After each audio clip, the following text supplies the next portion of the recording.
ప్రైదలాడు ప్రభువైన యేసుక్రీస్తు నామములో దైవకృప ద్వారా బైబిల్ సమయం అనే కార్యక్రమాన్ని వీక్షిస్తున్న దైవజనమ మీ అందరికీ క్రీస్తు నామమున శుభాభివందనాలు తెలియజేస్తున్నాను. సారిసారికి దేవుని వాక్యాన్ని ఈ రీతిగా మీతో మాట్లాడడానికి ప్రభువారు ఇచ్చినటువంటి ఆధిక్యాన్ని బట్టి దేవునికి వేవేల కొలది వందనాలు చెల్లిస్తున్నాను. ప్రతి వారం దేవుని వాక్యాన్ని మీ గృహాలను తీసుకొస్తూ దైవ గ్రంథం అటువంటి విషయాలను తెలుసుకోవడానికి ప్రభువారు మనకి ఇచ్చినటువంటి ఆధిక్యతను బట్టి నేను ప్రభుని స్తుతిస్తూ ఉన్నాను. మరి మీతో దేవుని వాక్యాన్ని పంచుకోవడానికి దేవుడు నాకు ఇచ్చినటువంటి గొప్ప తరుణాన్ని బట్టి నేను ప్రభుని స్తుతిస్తున్నాను. దేవుని వాక్యం ధ్యానించేవారు ధన్యులని వాక్యం ఉంది కనుక ఆ వాక్యాన్ని ధ్యానించడానికి మీకు దేవుడు అవకాశం కల్పించాడు. మీ గృహాల్లోకి రావడానికి ప్రభు కృప చూపారు. మా సంఘ బిడ్డలు ఎంతగానో ప్రయాసపడుతూ ఈ కార్యక్రమాలు కొరకు ప్రార్థన చేస్తూ వారి సహాయ సహకారం అందిస్తూ దేవుని నామను ఘనపరచుచున్నటువంటి మా వారందరికీ కూడా ప్రభు నామని బట్టి నేను వారికి కూడా వందనాలు తెలియజేస్తున్నాను. ప్రియులారా, ఈరోజు మరొక వాక్య భాగాన్ని మనం చూద్దాము. బైబిల్ గ్రంథం తెరవండి. మళ్ళీ చెప్తున్నాను, మాటమాటికి ఇలా చెప్తున్నారేంటి అని అనుకోకండి. వాక్యము దొరికేటప్పుడు అటు ఇటు తిరగమాకండి, కదలమాకండి. యేసు ప్రభు వచ్చిన తర్వాత మరియమ్మకి బోలు పనులున్నాయి, మార్తమ్మకి బోలు పనులున్నాయి. కానీ మార్తమ్మ అటు ఇటు తిరుగుతుంది, మరియమ్మ అక్కడే ఉంది. కాబట్టి అలాగ మీరు కూడా మరియలాగా కూర్చొని ఆ యేసు ప్రభు ఉన్నంతసేపు, వాక్యం జరుగుతున్న చేపు జాగ్రత్తగా మీరు దేవుని వాక్యాన్ని ఆలకించాలి అని దేవుని పక్షంగా నేను మీతో మనం చేస్తున్నాను. దేవుని వాక్యాన్ని చూద్దామా? మార్కు శుభవార్త 11వ అధ్యాయము 12వ వచనాన్ని మనం చదువుకుందాం. అందరూ కూడా బైబిల్ తెరిచి బైబిల్లో ఉన్న వాక్యాలు అలాగ ఉన్నవా లేవని మీరు చదువుతుండండి, పరిశీలన చేస్తూ ఉండండి. నేను చదువుతున్నాను, మీరు కూడా చూడండి.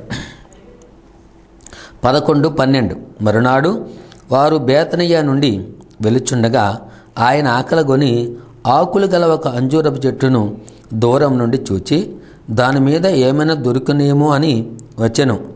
దాని యొద్దకు వచ్చి చూడగా ఆకులు తప్ప మరేమీ కనబడడం లేదు. ఏలయనగా అది అంజూరపు పండ్లు కాలము కాదు. అందుకు ఆయన, ఇక మీదట ఎన్నటికి నీ పండ్లు ఎవరును తినకుందురుగాక అని చెప్పెను. ఇది ఆయన శిష్యులు వినిరి. దేవుడి వాక్యమును మన వినికిడిలో దీవించునుగాక. చిన్న ప్రార్థన. పరమ తండ్రి, వందనాలు చెల్లిస్తూ మరొకసారి ఈ దైవ కృప ద్వారా కోనసీమలో మీరు జరిగిస్తున్నటువంటి సువార్త పరిచయను బట్టి స్తోత్రాలు. ఎందరైతే దైవకృప ద్వారా టీవీ వాక్యాన్ని ప్రకటిస్తున్నారో దైవజనులను బట్టి నీకు స్తోత్రాలు. నాయనా, ఈ వేదిక మీద దైవకృప ఛానల్లో ఈ వేదిక మీద ఎందరైతే భక్తులు నీ నామాన్ని ప్రకటన చేస్తున్నారో వారందరినీ మీరు అభిషేకించండి. వారందరికీ నీ ఆధిక్యమైనటువంటి జ్ఞానాన్ని దయచేయండి ప్రభువా. ఇదిగో నాయన, నీ పరిశుద్ధాత్మ అభిషేకము ఆ దైవజనుల మీద మీరు కుమ్మరించి ప్రభువా, ఇదిగో నాయన, కోనసీమ ప్రాంతాన్ని క్రైస్తవ ప్రాంతముగా, క్రీస్తును ఆరాధించే ప్రాంతముగా, నిన్ను గణపరిచే ప్రాంతంగా ఈ కోనసీమ ప్రాంతమును మీరు వాడుకోండి. ఎందరైతే నాయన ఈ కోనసీమ నాయన ప్రాంతం కొరకు దైవజనులు ప్రార్థన చేస్తున్నారో వారందరినీ కూడా దీవించండి. ఈ వేదిక మీద దైవ కృప మరి ఛానల్ ద్వారా ఈ వేదిక మీద అందరైతే నీ మాటలు ప్రచురపరుస్తూ ఉన్నారో వారందరినీ జ్ఞాపం చేసుకోండి నాయన. అనేక మందిని నాయన క్రైస్తవ జనాంగముగా, క్రీస్తుని ఆరాధించే పిల్లలుగా ఈ ఛానల్ ద్వారా మీరు మార్చమని ప్రార్థన చేస్తూ ఉన్నాను. ఇంతవరకు నాయన అనేక రీతిలుగా మీరు మాతో మాట్లాడుతున్నారు. ఈ రోజున కూడా మీరు మాతో మాట్లాడమని యేసు నామమున ప్రార్థన చేసి అడుగుచున్నాము తండ్రి. ఆమేనని చెప్పిన మీ అందరికీ వందనాలు తెలియజేస్తున్నాను. దైవజనమ, మరొక రోజున దేవుని వాక్యము రాయబడుతుంది, చదువుతున్నాం. ఇక్కడ దేవుడు ఒక అంజూరపు చెట్టును చూస్తూ ఉన్నాడు. గమనించండి, మీకు అందరికీ తెలిసినటువంటి సుపరిచితమైన వాక్య భాగాలే, కొత్త వాక్యాలు ఏమీ కాదు, కానీ అన్నివి పాతవే. దేవుని వాక్యం ప్రతిరోజు చదవాలనిపిస్తుంది. చూడండి, ఒక రోజు న్యూస్ పేపర్ చదవండి, మరుసటి రోజుకి ఆ న్యూస్ పేపర్ చదవబుద్దేదు. ఏదైనా చిన్న చిన్న చందమామల లాంటి కథల పుస్తకాలు చూడండి. ఆ చదివిన పుస్తకం కథలు చదివేస్తే మళ్ళీ ఆ కథలు మనకు చదవద్దు. మీరు గమనించారా? ఏదైనా పేపర్ మనకు దొరికితే ఒకసారి చదువుతాం. అడ్వర్టైజ్మెంట్ పేపర్ అయినా, ఆయుర్వేదం పేపర్ అయినా, డాక్టర్ గారి పేపర్ అయినా, వైద్యం కొరకున్న పేపర్ అయినా, లేకపోతే రకరకాల వంట వార్పు పేపర్ అయినా ఒక్కసారి చదువుతాం. మరలా ఆ పేపర్లు మనం చదవద్దు. గమనించండి. అలాగే ఏదైనా రకరకాలుగా కొంతమంది ఆడవాళ్ళకి ముగ్గులు ఆ పేపర్స్ దొరుకుతుంటాయి. అలాంటి పుస్తకాలు వాళ్ళు చూసినా రెండోసారి మళ్ళీ దాన్ని చూడబుద్దయ్యదు, చూడడానికి ఇష్టపడరు కూడా. పేపర్ చూడండి, ఈరోజు చదివిన పేపరు మళ్ళా రేపు చదవాలంటే ఎవరికీ చదవబుద్దయ్యదు. ఎందుకంటే నేను చదివేశాం కాదంటారు. దాంట్లో పస్స కనిపించదు. కానీ దేవుని వాక్యము ప్రతిరోజు చదువుతున్నా క్రొత్తగానే కనిపిస్తుంది. దేవునికి స్తోత్రం కలుగుగాక. ఎందుకంటే ఈ గ్రంథం, ఈ వాక్యం జీవము కలిగిన వాక్యమని. అర్థమవుతుందని మీకు కొన్ని విషయాలు మీకు అర్థమవ్వాలని మాటలు ప్రభు మీతో మాట్లాడుతున్నాడు. ఏదైనా బుక్ మనం చదివినప్పుడు మళ్ళీ ఆ కథ చదవబుద్దేదు, మనకి మళ్ళీ ఆ బుక్ను మనం చూడబుద్దేదు. ఆ బుక్ మళ్ళీ మనం వేస్ట్గా చేస్తాం. కానీ పరిశుద్ధ గ్రంథాన్ని ప్రతిరోజు జక్కయ్య కథ చదివినా, ప్రతిరోజు సమరశ్రీ కథ చదివినా, చనిపోయినటువంటి ఆ లాజరు కథ చదివినా, ప్రతిరోజు ఆ అనేక మంది భక్తులు కథలు మనం చదివినా మళ్ళా చదవబుద్దేస్తుంది, మళ్ళా వినబుద్దేస్తుంది. ఏ సేవకుడైనా సరే మరలా వాక్యం చెప్తుంటే మనం చెప్పారు కదా తప్పుని కుమారుడు కదా మళ్ళా ఎందుకు చెప్తున్నాడు బాబాని ఎవరికి బోరు కొట్టదు. ఎందుకంటే ఇది జీవము కలిగిన దేవుని వాక్యము కనుక. కాబట్టి ప్రియమైనటువంటి దైవజనమ, దేవుని వాక్యము ప్రతిరోజు మనం చదువుతూ ఉండొచ్చు, ప్రతిరోజు వింటూ ఉండొచ్చు. నిన్న వాక్యం ఈరోజు విని ఉండొచ్చు, ఈరోజు వాక్యం రేపు ఉండొచ్చు. అదే వాక్యం 10 రోజుల పొంద వినొచ్చు. కానీ ఈ వాక్యం మాత్రం బోరు కొట్టదు, చిరాకు అనిపించదు, పరాకు అనిపించదు. ఇది పరిశుద్ధమైన వాక్యము కనుక గమనించవలసిందిగా నేను మీకు మనవి చేస్తున్నాను. కాబట్టి ఈ కథ మీరు చదివి ఉండొచ్చు. ఎన్నోసార్లు మీ సంఘాల్లో మీ దైవభక్తులు మీకు బోధించుండొచ్చు, అనేక ఉపవాస కూటాల్లో మీతో మాట్లాడుండొచ్చు, అనేక మంది బయట దైవజనులు వచ్చి మీకు వాక్యం చెప్పి ఉండొచ్చు. చాలాసార్లు దినచర్యగా నువ్వు దీన్ని చదివి ఉండొచ్చు. మళ్ళా నీతో మాట్లాడుతున్నాడు. దేవుని వాక్యం బోరు కొట్టేది మాత్రము కాదు. అర్థమవుతుందండి? అందుకే చెప్పాను కదా, భక్తి బోరు కొడితే నరకము డోరు తీరుస్తుందని అనేకసార్లు మీకు చెప్పుంటాం. ఒకసారి భక్తి బోరు కొట్టకూడదు. బైబిల్ బోరు కొట్టదండి ప్రియులారు ఎవరికని. ఈ బైబిల్ గ్రంథం ఎన్నిసార్లు చదివినా ఎవరికి బోరు కొట్టదన్న సంగతిని మీరు గమనించవలసిందిగా దేవుని పక్షంగా మనం చేస్తున్నాను. ఈ రోజున ఇక్కడ యేసుక్రీస్తు ప్రభువారు ఆకులు కలిగిన ఒక అంజూరపు చెట్టు కథ మనకు తెలియజేస్తున్నారు.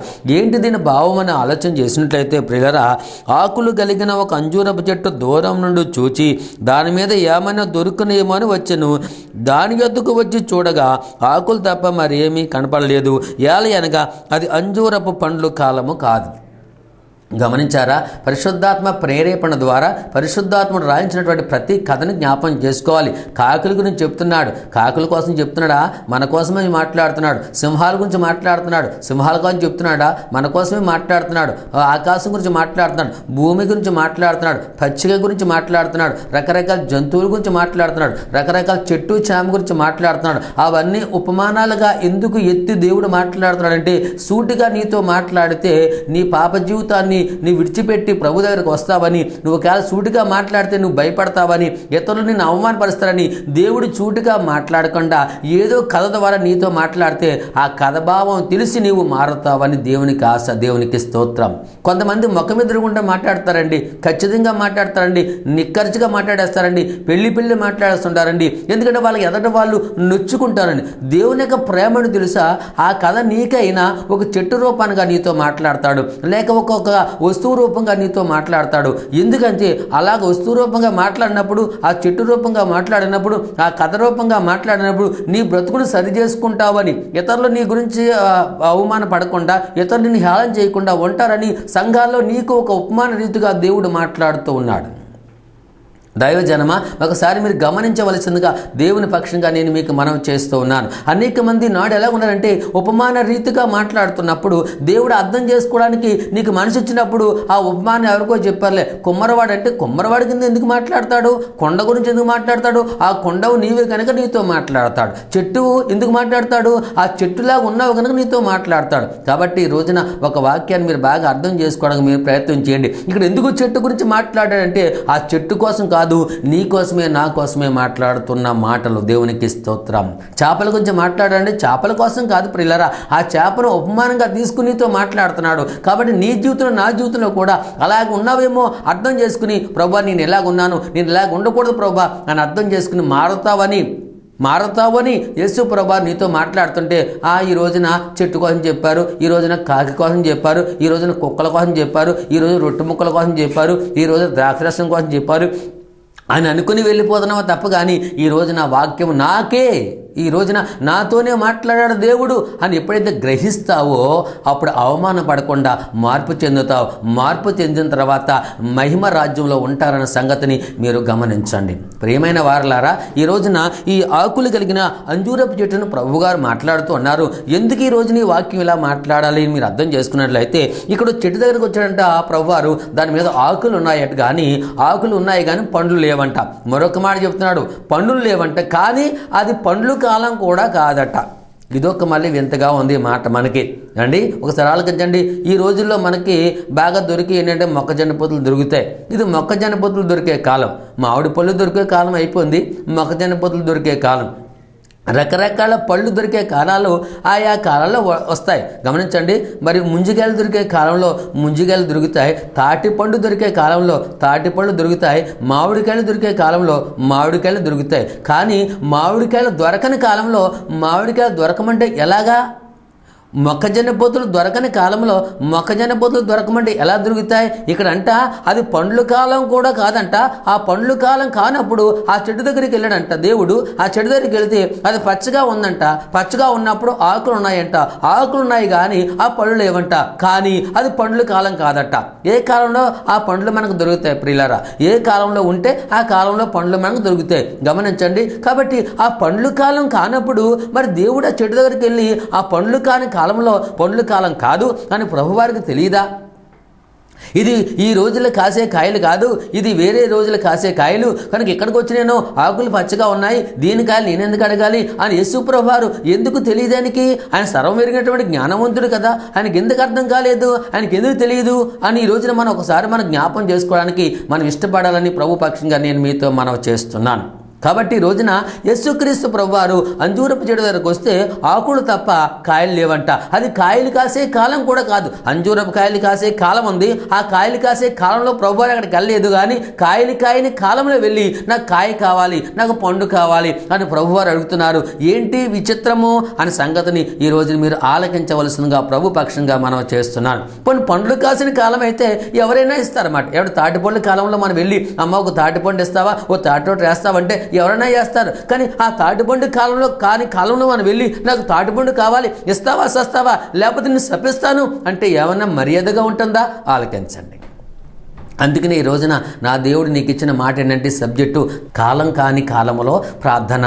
అంటే ఈ రోజున యేసుక్రీస్తు ప్రభువారు నీతో మాట్లాడుతున్నటువంటి ఈ వచనాన్ని ఒకసారి బాగా అర్థం చేసుకునే ప్రయత్నం చేస్తుంటే అది పండ్లు కాలం కాదంట, కానీ పండ్లు కావాలని అడుగుతున్నాడు నా ప్రభువారు. బైబిల్లో ఒక వాక్యాన్ని మనం చూద్దామా? 2వ రాజుల గ్రంథం 4వ అధ్యాయం 22వ వచనాన్ని ఒకసారి మనం చదువుకుందాం. దేవుని గ్రంథంలో రాయబడిన మాట ఇలాగుంది. నేను మీరు చదువుతున్నాను, బాగా అర్థం చేసుకోవడానికి మీరు ప్రయత్నం చేయమని ప్రభు పక్షంగా నేను మనవి చేస్తున్నాను.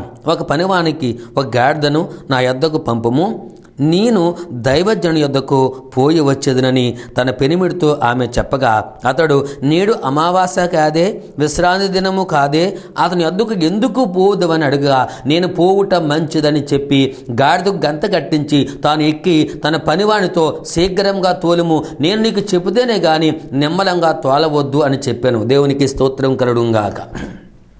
దైవజనమా, ఈ వాక్యాన్ని ఒకసారి మీరు గమనించండి. ఇక్కడ ఒక భక్తురాలు ఒక దేవుని సేవకుడికి ఒక మంచి గది కట్టించి అద్భుతమైన ఆశీర్వాదాలు అక్కడ అన్నీ పెట్టి వచ్చి పోచున్నప్పుడల్లా కూడా ఇక్కడ భోజనం చేయమని చెప్పింది. ఈ కథ మీకు తెలుసు.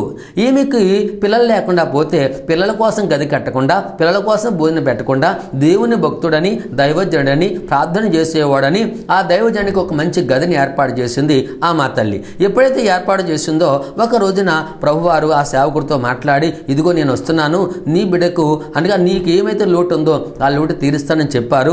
తీరుస్తానని చెప్పిన తర్వాత ఆమె వృద్ధాప్యంలో ముసలితనంలో దేవుడి సేవకుడి ద్వారా ఒక అద్భుతమైన వాక్కు పలకగా ఆ వాక్యాన్ని ఎప్పుడైతే విందో దేవుడు ఆమె గర్భాన్ని తెరిచాడు కనుక ఆమె జీవితంలో ఒక అద్భుతమైన కార్యం చేసి ఒక బిడ్డను కన్న తల్లిగా మారింది. గమనించండి, ఈ కథ మీకు తెలుసు. ఎప్పుడైతే బిడ్డని కందో ఆ కన్న బిడ్డ కొన్ని దినాలకి అతడు చనిపోయినట్టుగా చూస్తున్నాం. కొన్ని దినాలకు చనిపోయినట్టు చూస్తే ఆ చనిపోయిన బిడ్డను భర్తకి ఏమీ చెప్పకుండా, చనిపోయాడు నా బిడ్డ అని ఏమీ చెప్పకుండా ఆ భార్య ఏం చేసిందంటే భర్త గారు కౌరంపింది, ఏమండి ఒక పనివాడును ఒక గాడిదను నా దగ్గరికి పంపించండి, నేను దైవజనుడి దగ్గరికి వెళతాను అని చెప్పింది. గమనించండి, ఈ రోజున కాలం కాని కాలంలో ప్రార్థన అంటే ఏంటి? పండ్లు కాసే కాలంలో పండు అడిగాడంటే పర్వాలేదు, కానీ పండ్లు కాని కాలంలో కాయలేని కాలంలో కాయలు అడిగితే ఎవరన్నా ఆలోచిస్తారా? అది ఆ వాక్యాన్ని ఈ రోజున ప్రభువారు నీతో మాట్లాడుతున్నాడు. ఇక్కడ అంటున్న దేవుడా, నేను పాస్టర్ గారి దగ్గరికి వెళతాను, నేను పాస్టర్ గారి దగ్గరికి వెళ్ళాలి, నేను దైవజనుడి దగ్గరికి వెళ్ళాలి, నేను దేవాలయం దగ్గరికి వెళ్ళాలి, నాకు పనివారిని ఇవ్వండి, నాకు గాడిదని పంపించండి అని చెప్పినప్పుడు ఆ భర్తగా అన్నాడు, ఇది అమావాస్య దినము కాదే, అంటే అమావాస్య నాడు కొమ్మ ఓదాలి అనే వాక్యం ఉంది కదా, ఇది అమావాస్య నాడు కాదే, అమావాస్య అయితే నువ్వు మందిరానికి వెళదువు, పాస్టర్ గారి దగ్గరికి వెళదు. ఇది విశ్రాంతి దినం కూడా కాదే, అయితే విశ్రాంతి దినం అయితే పాస్టర్ గారి దగ్గరికి వెళదు. అంటే అర్థం ఏంటి? మనం ఆదివారం పూటే కాలం, ఆదివారం పూటే ఆరాధన, శుక్రవారం పూటే ఆరాధన, శనివారం పూటే ఆరాధన, క్రిస్మస్ పండుగ నాడే ఆరాధన, ఏదైనా సభలు పెడితేనే ఆరాధన. అదే మన కాలం, అదే మన ప్రార్థనకి వెళ్ళే కాలం, అదే ప్రభుత్వం ఉండే కాలం, అదే దేవుణ్ణి ఆరాధించే కాలం. మిగిలిన కాలాలు ఏంటి? అందుకనే ప్రభువారికి అన్నాడు, ఎదుగో కాయలేని కాలంలో వచ్చి నాకు కాయలు అంటున్నాడు, పండ్లు కాని కాలంలో వచ్చి నాకు పండ్లు కావాలని అడుగుతున్నాడు. అంటే మన ఆదివారమైన మన కాలం, ఆ శనివారమైన మన కాలం, శుక్రవారమైన మన ప్రార్థనా కాలం, ఏదైనా కార్యక్రమం ఉంటేనే మన ప్రార్థన కాలం, మిగిలిన రోజున మన ప్రార్థనా కాలాలు కాదా? అది ప్రభువారు ఇచ్చినటువంటి గొప్ప సందేశం అనే సంగతిని దైవజనం మీరు గమనించండి. ఆయన కాలం కాని కాలంలో వెళ్ళి నాకు ప్రార్థన చేయమన్నాడు ప్రభువారు. అంటే అర్థం ఏంటి? దేవుడు అన్నాడు, సూర్యోదయం మొదలుకొని సూర్యుడస్తమించే వరకు యెహోవా నామము స్తుతి నొందదగినది, దేవునికి స్తోత్రం. అన్ని కాలాలు దేవునికి అనుకూలమైన కాలాలు కనుక ఆ కాలాల్లో నువ్వు దేవుణ్ణి ఆరాధించవలసిన బాధ్యత నీకుందన్న సంగతిని ఈ రోజున ప్రభువారు మనతో మాట్లాడుతున్నాడు.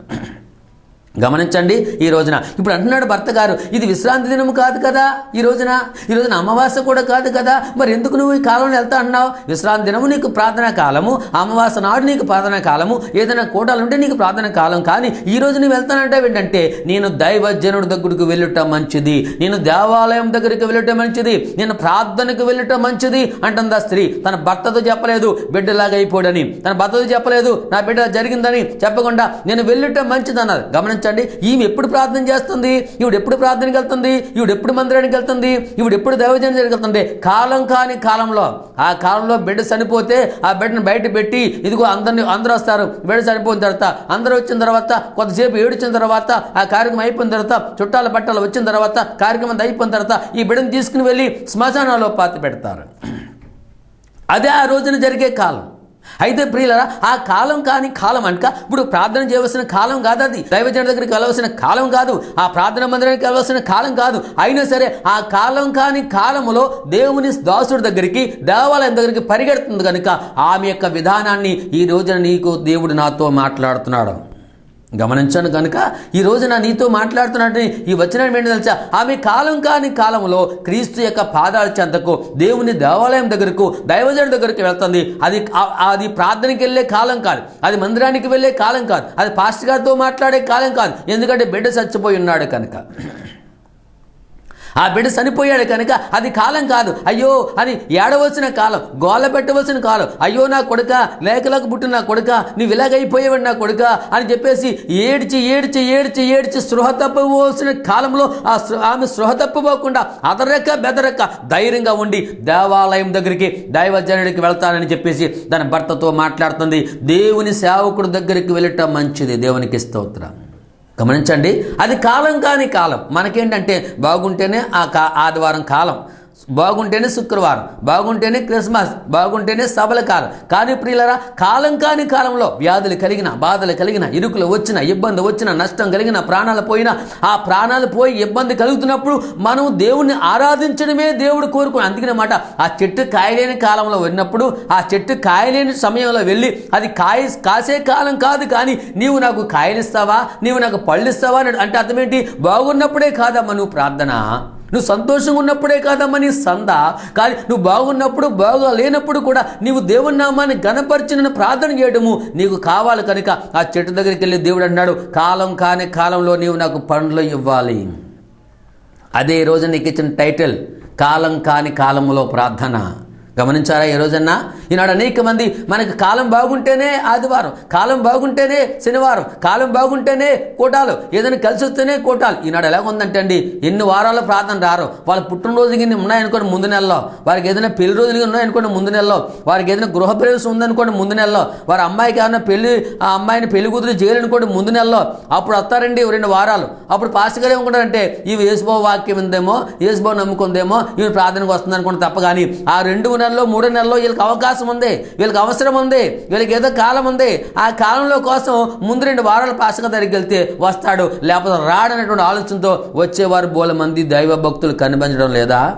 అది కాలం కాదనే సంగతి మీరు గమనించండి. నీకు ఉద్యోగంలో ఇబ్బంది అయినా, నీకు సమస్య అయినా, నీకు రకరకాల పనుల్లో ఎంతో కష్టపడుతున్నా, ఆ రోజుకి ఇబ్బంది పడుతున్నా, ఆ కాలం కాని కాలములోనే, ఆ బాధల్లోనే, ఆ సమస్యల్లోనే నువ్వు దేవుణ్ణి ఆరాధించాలి. దేవుడికి నీ ప్రార్థన కావాలి. అదే ప్రార్థన పండు అనేది ఈ రోజు నువ్వు గమనించవలసిందిగా ప్రభుపక్షంగా మీకు నేను తెలియజేస్తున్నాను.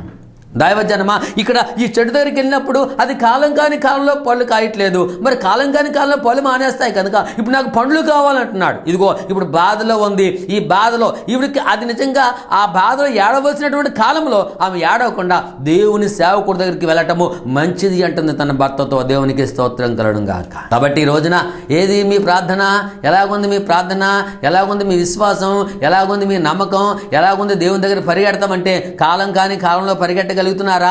ఏదో ఆదివారం ఖాళీగా ఉన్నా కనుక వచ్చి కూర్చుంటున్నావు, ఒక అరగంట గంట ఉన్నావు, నిన్ను ప్రార్థనకి వెళ్ళిపోయాను కదా అనుకుంటున్నావు. అది కాలం కాని కాలం కాదని గమనించండి. దేవుడు అంటాడనమాట, ఇది అన్నాడు ఇక్కడ తన భక్తుడు అంటే భర్త అంటున్నాడు ఏమన్నాడు, ఇది విశ్రాంతి దినము కూడా కాదు, ఇది అమావాస్య కూడా కాదు. మరి ఎందుకు వెళ్ళాలి ఈ రోజుల్లో అంటే ఆ రోజుల్లోనే వెళ్ళాలి. అదే మనకి కాలం, ఆరాధన కాలం. మిగిలిన మాత్రం మన ఆరాధన కాలాలు మాత్రము కాదు. గమనించవలసిందిగా దేవుని పక్షంగా నేను మీతో మనవి చేస్తున్నాను. ప్రియమైన దైవజనమా, ఈ రోజున ఈ చెట్టు దగ్గరికి వచ్చి అది పండ్లు కాసే కాలం కూడా కాదు. మళ్ళీ గమనించండి, అది ఇప్పుడు మనకు దొరికే బోలు కాలం ఉన్నాయి. పుచ్చకాయలు దొరుకుతాయి, ఇప్పుడు ఏమి దొరకవు. ఎండాకాలంలో పుచ్చకాయలు దొరుకుతాయి, అది పుచ్చకాయలు కాసే కాలం. మరి పుచ్చకాయలు కాయని కాలంలో పుచ్చకాయ రమ్మంటే ఎవడిస్తాడు చెప్పండి? అంటే అర్థం ఏంటి? నీకు బాగున్నప్పుడే కాదు. ఈ మీ విషయాన్ని మీరు బాగా అర్థం చేసుకోవాలి. బోలు చెప్పవలసినటువంటి విషయాలు ఉన్నాయి, కానీ ఈ రోజున ప్రభువు నీతో సూటిగా ఈ వాక్యాన్ని మాట్లాడుతున్న సంగతిని దైవజనమా తమరు గమనించండి. ఇది కాలం కాని కాలం కాదు. అందుకని యోబు గ్రంథం కూడా చూస్తే 1:22 వచనం కూడా ఉంది కదా. యోబు తన పిల్లలు చనిపోయి అందరూ ఒకేసారి అయిపోతే, ఆస్తికిని తగలబడిపోతే, గొర్రెమేక మందలు, ఆంబోతులు, గీంబోతులు మొత్తం అన్ని తగలబడిపోయి నాశనం అయిపోతే, అదిగో అతను బూదులో కూర్చుని ఇదిగో తన జీవితాన్ని అర్థం చేసుకుని అదిగో ఆ బూదులో కూర్చుని మోకరించి ప్రార్థన చేస్తున్నాడు. యెహోవా ఇచ్చును, యెహోవా తీసుకుని పోయిను, యెహోవా నామమునకే స్తుతి కలుగునుగాక. యోబు ప్రార్థన కాలం కాని కాలంలో కూడా ప్రార్థన. బాగున్నప్పుడు ప్రార్థన, ప్రమాదం వచ్చిన ప్రార్థన, ఇబ్బంది కలిగిన ప్రార్థన, నష్టం కలిగిన ప్రార్థన, కష్టం కలిగిన ప్రార్థన, సంతోషం వచ్చిన ప్రార్థన, ఏడుపు వచ్చిన ప్రార్థన. ఇప్పుడు పిల్లలు కూడా సమస్తం చచ్చిపోయి ఆస్తి ఐశ్వర్యం కలిగినప్పుడు కూడా ప్రార్థన చేశాడు. ఇప్పుడు ఆస్తి అంతా కూడా తగలబడిపోయింది. పిల్లలు కూడా ఒకేసారి 10 మంది శవాలు పెట్లు ఇంటి ముందు ఉన్నప్పుడు కూడా అతడు ప్రార్థన చేయడం మానలేదు.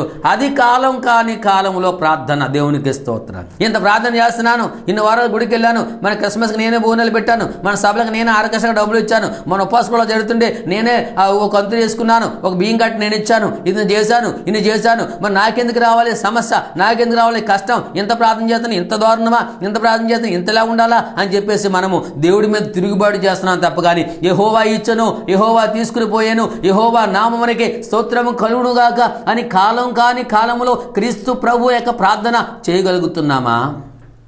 బాగా అర్థం చేసుకోండి దైవజనమ. అది పండ్లు కాలం కానప్పుడు పండు అడుగుతున్నాడు దేవుడు. అంటే బాగున్నప్పుడు కాదు మీరు ప్రార్థన రావడం అని, బాగున్నప్పుడు కాదు దేవుని కనపరచడం అని. కాలం కాని కాలంలో పేదరికంలో కూడా మీరు ఆరాధించాలి. పేదరాలు ఉంది కదా, పేదరాలు ఉన్నప్పుడు ఇంతే రొట్టె ముక్క అంతే నూనె ఉంది, తిని చచ్చిపోదామని చూస్తున్న కొడుకు ఆమెని ఎప్పుడైతే అనుకున్నారో ఆ కాలం కాని కాలంలో వెళ్ళాడు పాస్టర్ గారు.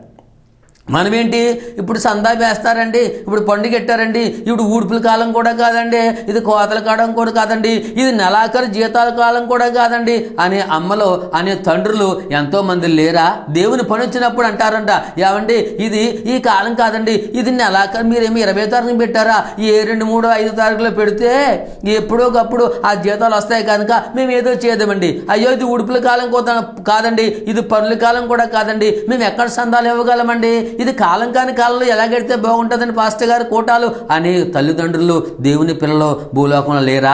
అయితే ఏ రోగం వచ్చినా, ఏ వ్యాధి వచ్చినా, ఏ బాధ వచ్చినా అంటది, ఇదిగో నేను వస్తున్నాను, ఈ జబ్బు వస్తున్నాను, ఈ వ్యాధి వస్తున్నాను, ఈ బాధ వస్తున్నాను, ఈ కష్టం వస్తున్నాను, నీ దగ్గర డబ్బులు ఉన్నాయా లేదా చూసుకో అని చెప్తుంది. రోగం వస్తేని గమనించారా? నీ దగ్గర ఉన్నాయి లేకపోని, అది వర్షం అవని, రాత్రి అవని, అర్ధరాత్రి అవని, ఎప్పుడవని, ఇంట్లో చుట్టాలు ఉన్నాయి, భర్త ఉన్నాయి, భార్య ఉన్నాయి, పిల్లలు ఉన్నాయి, లేకపోని ఎవరు లేకపోయినా రోగం రావాల్సిన రోగం వచ్చేది. అప్పుడు ఏదో రీతిగా మొత్తం ప్రయత్నం చేసి ఆ రోగాన్ని బాగు చేసుకోవడానికి ఆసుపత్రికి పరిగెడతారు కదా.